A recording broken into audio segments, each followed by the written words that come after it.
ఆ రాత్రి దూరంగా ఏదో అలికిడి. సమయం అర్ధరాత్రి దాటింది. చీకటి నిశ్శబ్దంగా ఉంది. ఆ నిశ్శబ్దంలో ఎక్కడి నుండో వస్తున్న అలికిడి మెల్లిగా దగ్గరైంది. ప్రహరీ గేటు వద్ద నిలబడి ఉన్న సుకన్య ఆలోచన స్రవంతిలో మునిగి ఉంది.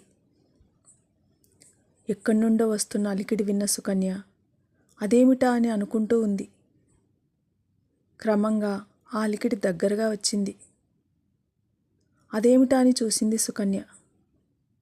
అది ఒక ఆకారం. సుకన్య నిలబడి ఉన్న గేటు బయట ఉన్న రోడ్డు మీద నుండి వస్తోంది.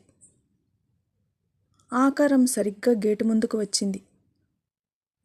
దాన్ని చూసిన సుకన్య ఒక్కసారిగా కొయ్యబారిపోయింది. తర్వాత ఏం జరిగింది?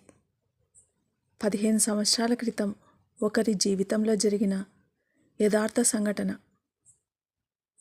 ఆమె జీవితంలో త్వరలో మీకోసం.